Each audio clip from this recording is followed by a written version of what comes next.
Hi, good morning.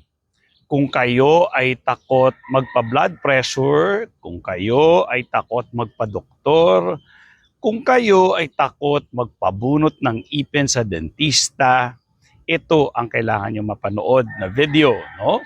Importante ito kasi may nakausap ako kagabi or kahapon na talk time ko na follower na yun yung kanyang concern. Okay. So dito ko mapapatunayan na yung aking apat na rason kung bakit ang tao ay may anxiety. Number one, walang kaalaman, kulang sa kaalaman, mali ang kaalaman, at hindi nag-iisip. Kapag yung apat na yan, nandyan sa'yo, then talagang magkakaroon ka ng takot. Okay, so paano ko ipapaliwanag? By the way, my name is Jeremy Hamili. Pwede nyo ako makausap, meron po tayong bayad. Pero dahil tulong ito, alam niyo kasi ang CBT or ang Cognitive Behavioral Therapy ay around 6,000 yan per session. Pero dahil tulong po ito, kayo magsasabi sa akin magkano yung kakayanan ninyo, no? At kung fair sa akin, sa aking oras, sa aking skills, sa aking Cognitive Behavioral Therapy Certificate, pwede ko kayong schedule na ng talk time. Okay? Sana naintindihan nyo na gano'n. Ngayon, kung libre naman at talagang wala kayong ilalabas, pwede kayo manood sa mga videos ko. Ginagawa ko po ito para makatulong sa mga walang pambayad talaga. No? So, ganun po. Dalawa yung aking tulong. Yung may kakayanan naman at pwede rin dun sa wala through my videos. Okay? So, ako po ay graduate ng BS Psychology. No? At ako po ay nag-aral sa Australia ng CBT at meron po akong certificate noon. Okay? So this year also, I'll start my master's para magka-clinic na ako. Pero pag nagka-clinic ako, mahal na yun. Kasi may renta na, may babayaran ka ng clinic, may babayaran ka ng mga tao para magtrabaho sa'yo. So mas tataas yung presyo. Kaya ngayon, hanggat wala pa, samantalahin nyo na. Kasi kapag nataniman na kayo ng tamang kaalaman at yung mga gagawin at naintindihan nyo na talaga kung ano ang mekanismo ng anxiety disorder, mamamanage na, mawawala na. Kasi ang kaalaman naman hindi mawawala. Dapat lang, basahin lagi ang mga naisulat dun sa requirement ko na journal, yung mga napag-aralan natin, yung na-discuss natin, tapos doon nyo lang uulit-ulitin. Yun. Huwag nyo na hintayin na magmahal talaga at magpresyo na talaga ako kasi mahal nga talaga. Pero mo, kung ikaw ay daily lang yung wage mo na government, ang hirap talaga makakuha ng therapist. Anyways, mabalik na tayo. Sige. Okay, so message me lang dito na isusulat ko na dyan sa taas no, kung saan ako message. Hindi ako nagre-reply. Para lang yun dun sa gusto magbayad. Okay?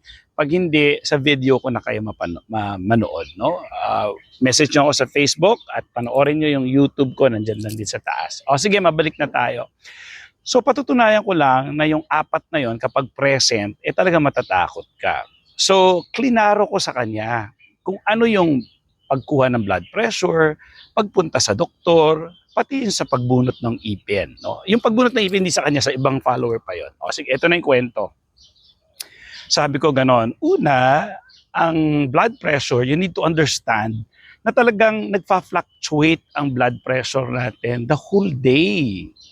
Actually, napakataas, hindi naman mataas siya sa umaga at sa gabi, bababa siya. So, ganun talaga mekanismo ng katawan. So, ngayon, kunyari, halimbawa, nag-igib ka, nagbuhat ka ng tubig, tataas blood pressure mo.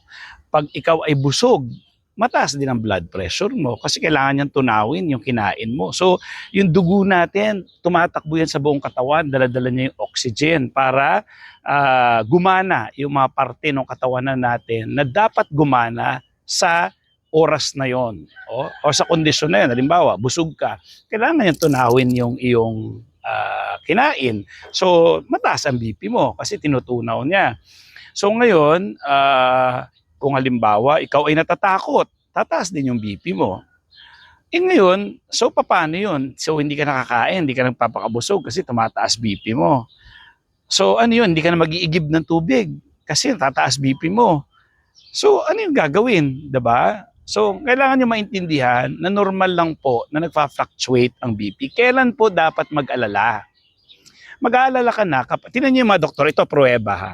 Kunyari, kinuha na ka ng BP, nakita niya mataas. Kasi yung kanyang clinic nasa second floor, so umakyat pa na hagdan yung kanyang pasyente. So sabi niya, o sige, kuhanan kita ulit, pahinga ka muna. Okay? Kasi alam ng doktor na umakyat siya ng hagdan, talaga mataas BP niya. O may pasyente rin naman na may white coat syndrome, yung takot sa doktor.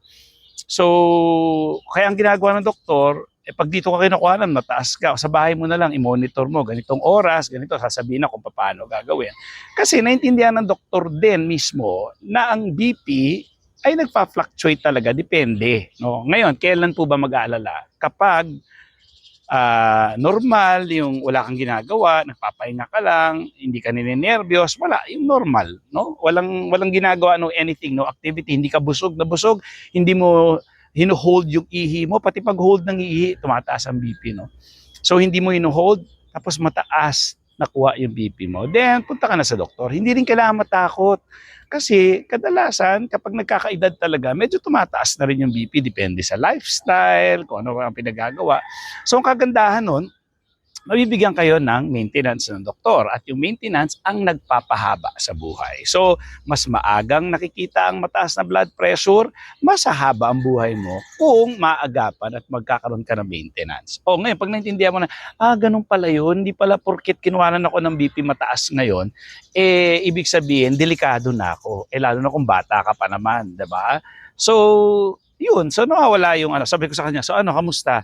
Natatakot ka pa ba sa BP? Kasi tatakot na siya magpakuha eh. So naintindihan mo na. So ngayon, yung blood pressure, sabi ko, ba't ka natatakot na lagyan ka ng cuff? Masakit ba yon? Hindi. Ayun naman pala eh. So ibig sabihin, hindi ka nag-iisip. So kailangan mag-isip ka pag kinuhanan ka. Ngayon, kung mataas yung BP mo, dapat ka na bang matakot? Hindi pa. Kasi maraming factors yan. Ang mga taong nadadali sa BP, yung mataas din yung cholesterol, may diabetes. Kung wala ka naman ng mga ganun, hayaan nyo yung doktor magsabi sa inyo kung anong gagawin para maagapan. Ganun lang, hindi kailangan matakot. Ako, 36 years old, uminom na ako ng maintenance kasi lahi namin, tsaka diabetes. Sa awa ng Diyos, kontrolado naman at wala rin akong diabetes. O ganun lang, tinanggap ko lang. Di ngayon, araw-araw, no? At meron pa ako yung arrhythmia, mabilis talaga yung tibok ng puso ko. Kaya feeling ko siguro talaga dati, nininervyos ako. Kaya pala, ang puso ko talaga mabilis lang tumibok. So meron din akong gamot. Actually, isa lang yung gamot ko sa blood pressure at saka sa arrhythmia ko, yung mabilis na tibok ng puso. So yun, magagaling yung mga doktor, alam nila kung anong gagawin. Okay? So pangalawa, takot daw siya sa doktor. Sabi ko, bakit ka natatakot sa doktor? Kasi iniisip ko, meron akong malalang sakit. Sabi ko, kawawa naman yung doktor. So ibig sabihin, tuwing pupunta ka sa doktor, may malala kang sakit na resulta. Sige, ilang taong ka na ngayon? So sinabi niya edad niya. So sabi ko, sa edad mong yan, ano na ang resulta na ibinigay sa iyo ng doktor? Sabi niya kasi may annual physical exam din sa kumpanya na negative yung result. Wala pa naman. Ayun naman pala. So anong kinakatakot natin sa doktor? So pupunta tayo sa doktor kasi ang doktor lang ang magsasabi kung may sakit tayo o wala. Ngayon, kung maagang makikitang may sakit ka talaga, maagapan. Kung wala kang sakit, mas maganda kasi nakikita ka ng doktor lagi. May assurance ka na, wala akong sakit, sabi ng doktor eh. So wala dapat akong problema. 'Di ba? So pupunta ka sa doktor, ang mindset mo is, at least malalaman kung may sakit ako, wala. At kung may sakit ka, ito na nga, kung may sakit ka, pag sinabi ba ng doktor na may sakit ka, mamamatay ka na kaagad? Di ba hindi? So, gaya nung sabi ko nga sa kanya, yung kwento ko, yung pasyente ko na takot siya sa infection niya kasi kakapanganak lang. So sabi ko, sige, para pabilisin na natin. So sabi ko, kunyari, halimbawa na-infection ka, ano ba ang simptomas noon? Mataas na lagnat, masakit, et cetera. So, anong gagawin sa'yo? Kunyari, nilagnat ka na, mataas na infection mo, no? Nagdideliryo ka na sa bahay kasi hindi ka pa dinala agad sa ospital. So sabi niya, dadali po ko ng asawa ko sa ospital. Ngayon, mamamatay ka ba sa ospital? Hindi po. Ano gagawin sa'yo sa ospital? Gagamutin po ako. Bigyan ako ng malabang, baka may antibiotic o kung ano man. Talaga ba? So, pagkatapos nun, mamamatay ka? Hindi. Ano mangyari sa'yo? Gagaling. Yun naman pala eh. So, anong kinakatakutan natin? So ngayon, kapag nagkakaroon ka na ng tamang kaalaman, no, at nag-iisip ka na, sabi mo, oo nga, no, ang dami naman, oh, na, kunyari, sumakit yung tiyan niya, appendicitis, pagka-opera, magaling na kagad. O, anong naging problema? 'Di ba?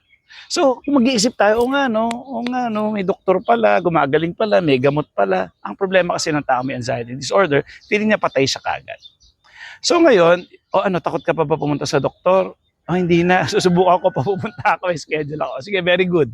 O, dentista. O, kailangan niya daw magpabunot. Sabi ko, ang bunot, talaga namang may sakit yan, may pain yan, pero iba-iba rin si tao. Ako, ang iniisip ko, may sakit, pero tanggap ko, pero mabilis lang naman yun. Lalo na yung dentista ko, ang galing-galing. Yung dentista ko, parang, paano nangyari yun? Actually, ang masakit doon, yung anesthesia. Pero yung anesthesia, ang bilis lang naman. Kunyari, pagka-inject sa'yo, andun lang yung mararamdaman mo na parang ang tigas-tigas, parang tinututok talaga yung buto mo. Pero sa totoo lang, kung titingnan ko yung sakit niya, kaya naman. Tapos hindi naman siya isang oras na nakaturok yung injection. Ganito lang, pagka 1, depende pa sa ipin yun ha, 1. Kunyari, sige, patulan na natin yung sakit. Aray, aray, aray, aray. Okay. O, sabi ng doktor, hintayin natin na gumana. Okay. O, may nararamdaman ka pa ba? Kinakatok yung ipin. Wala, Dok. O, sige, patingin.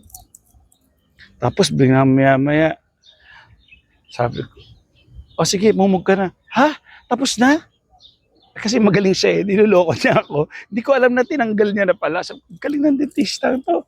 Sabi ko, tapos na? O, ganun lang. O, sabi ko sa kanya, ilang minuto lang yun? 5 minuto?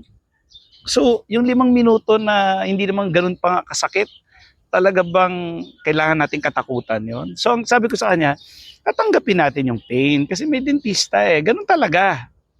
Pero ang point is, mabilis lang yun. O di, kinuwento niya na sa akin. O nga, coach, mabilis nga lang, tapos na. O nga, sayang lang. Mas malala pa yung mga kinakatakot ko bago ako pumunta sa dentista kaysa dun sa actual na pagbunot sa akin ng ipin. Yun na nga. O ngayon, pag naintindihan mo na yun, sige. O di yun, nagpabunot na siya. So, kailangan po nag-diagnose ng doctor. Share natin yung video para maraming matulungan. No? Okay? So, dapat diagnose ng doctor. Usap tayo, wag po kayo magtsatsaga, wag kayo magtitiis dyan. Pwede, may solusyon yan. Pera lang yan. At hindi ko rin kailangan pera mo, okay? So, ngayon, kung meron din ako, may mga tao din na, legit ba to? Parang may message sa akin.